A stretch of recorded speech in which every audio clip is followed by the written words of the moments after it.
What's up, everybody on YouTube? Welcome to another episode of What's It Worth.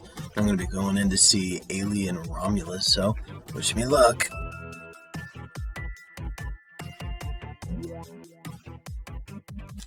Okay, so we just got out of seeing Alien Romulus, and that was fucked up. Okay, so you can obviously see that from that video, I was so shooken up by Alien Romulus that I had a difficult time trying to process everything that I just saw. So I gave myself a couple days. I meant to do it yesterday, but I had a long work day, so I was just too exhausted. So I'm going to do it today while I have the time. So Alien Romulus takes place roughly 20 years after the original and 37 years before Aliens. The film centers around a group of young colonizers who live on this crappy cesspool of a colony called Jackson Star. Discovering that a Weyland-Yutani station is floating dead above orbit, they all devise a plan to break in, steal advanced technology, and use it to jailbreak to their dream planet, Yavaga, which would take 9 years to reach. Once inside, they not only realize that they have 36 hours till the Romulus station crashes into the planet's ring, but they've unwittingly awoken the alien test subjects that reside within. Chaos erupts, and now hours have turned into minutes as one of the station's engines bursted, propelling it faster into the ring. Now they all must devise an escape plan while surviving the deadliest organisms in the universe. Alien Romulus is, without a doubt, the scariest alien movie I've seen in recent years. And Fede Alvarez, if you're watching this video, pat on the back, dude. Pat on the back. This film literally freaked me out. I mean, this is one of those movies where I walked into it completely unprepared for what I was going to see. And that film scared the shit out of me so bad, and it freaked me out that badly that after it was over, my body was literally jelly. I'm trying to get up out of the seat, and I'm like, whoa. I'm like throwing out my popcorn bin. I'm like, whoa.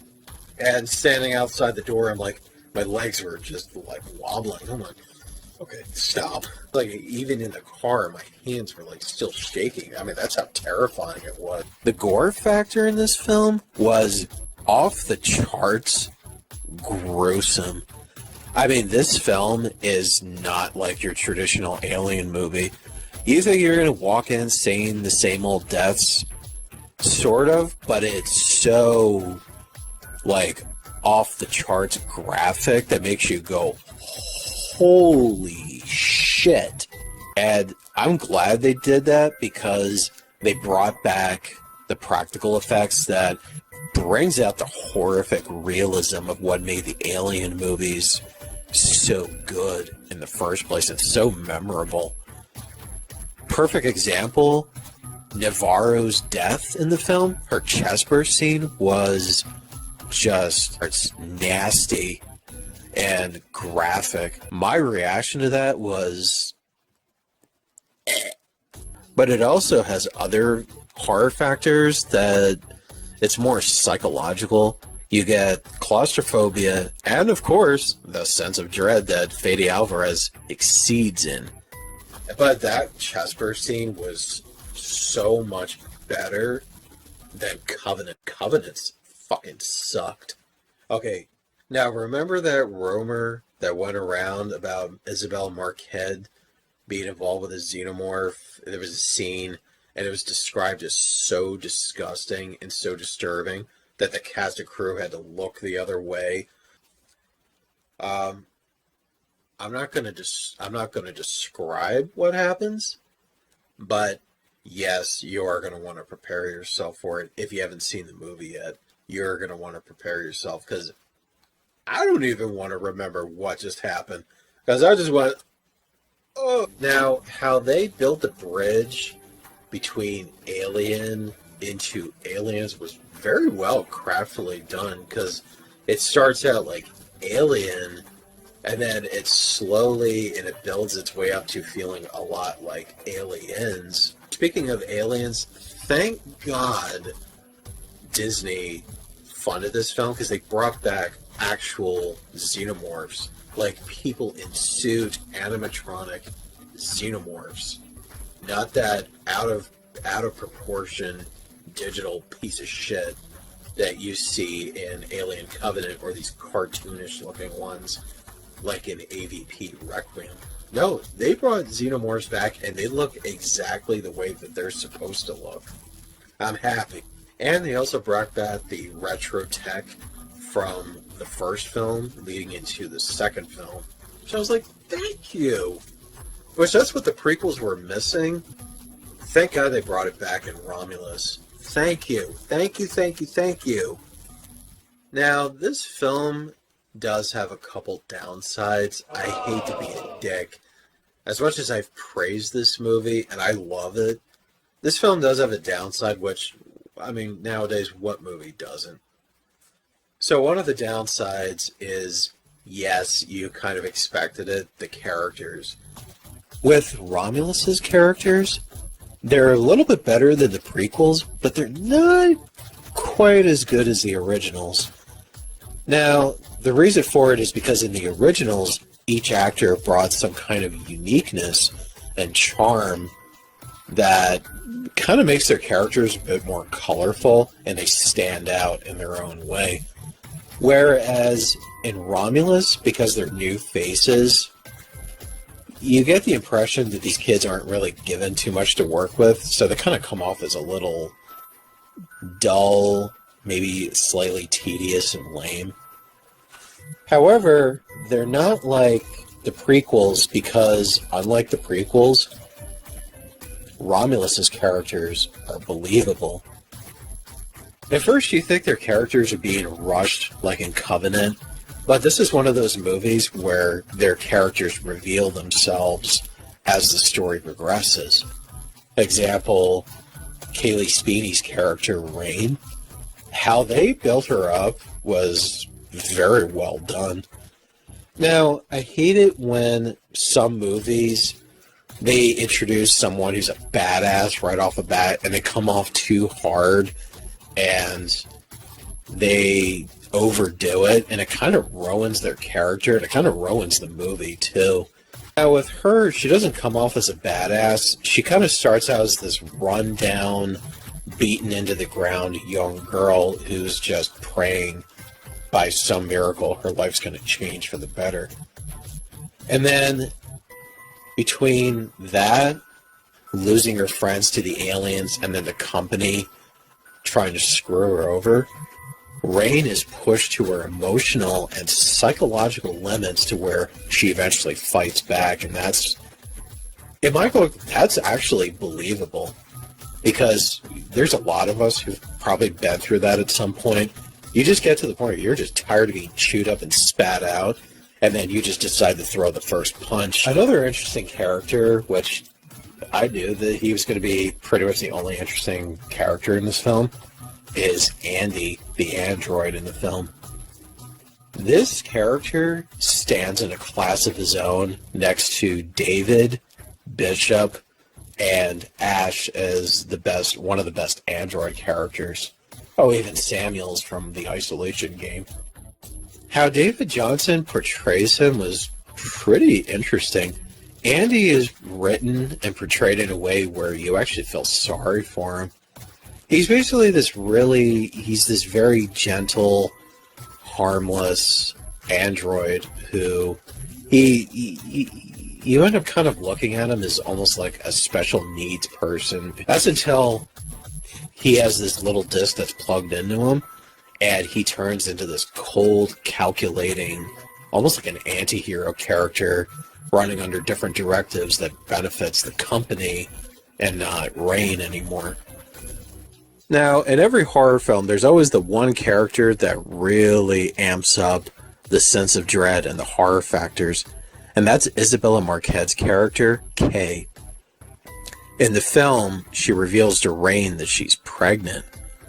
And when she says that, everybody's reaction, including me, went like, are you fucking kidding me? And that's because that's a common knowledge in not just alien movies, but in other monster and horror films, that if there's a pregnant woman involved in a terrifying situation like this, you know there is nothing good waiting for them down the road. And you're just, this girl, she goes through hell in this film. And you're just like, oh my god, oh my god, oh my god. Another thing that makes this film stand out among all the other Alien films is it plays out as a pretty good cautionary tale about teens leaving the confines of home, going off on their own, unaware of the dangers that are out there in the world.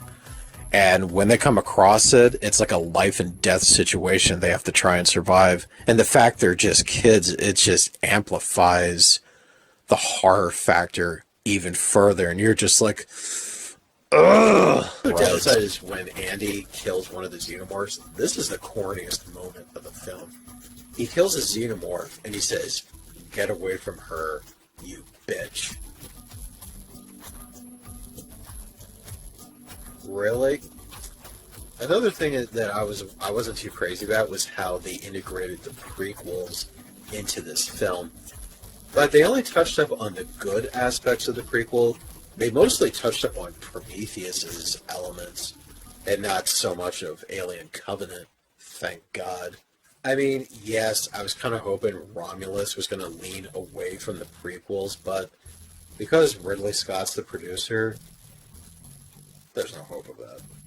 And of course, Alien Romulus isn't all horror. It's mostly horror, but it's got action elements that made me go, this is awesome. One of them being the zero gravity sequence. That was the most powerful and the most badass movie scene of the whole film. I mean, it was awesome. And I noticed there's this like weird little glitch in the credits, and if you see it, if you haven't seen the movie, you will, because I'm going to point it out. When in the beginning of the credits, you see a Fede Alvarez film, the word film is up more. It's up. It's a little off. It's like, it kind of makes you go like, what the fuck? So it's kind of a minor glitch. I'm sure they'll probably fix it. If not, whatever. I mean, it happens. So what do I rate Alien Romulus? That's a no-brainer. It's definitely full price because that Alien movie is such a treat. It really was. Disney did an excellent job fixing the franchise. Like what they did with Prey, Alien was like the next best product they ever did. And Fede Alvarez did such an amazing job with that film. Okay, so I finally got to review the one movie I've been dying to see for months. No, stop. Hold on. One more announcement. Yes, I'm sorry that this video took me the longest to put out. I've run into so many problems with my program, so I had to keep restarting it over and over. And it was just so annoying. So the movie's probably out of theaters, but don't shed a tear because yes, 20th Century Studios did announce that they're going to release the digital version for purchase or rent on Disney Plus or, whatever other streaming sites on October 15th of this year. So you'll still get to see the movie. I would advise seeing it. And if you really love it, you're one of those that want to own a physical copy of this film, since it's so worth it, you better get your stockings ready because the 4K Blu-ray and DVD version is coming out December 3rd, 2024. I'm excited. I bet you all are. I'm Owen H, and have a nice day. Go see the movie. It's worth it. Trust me.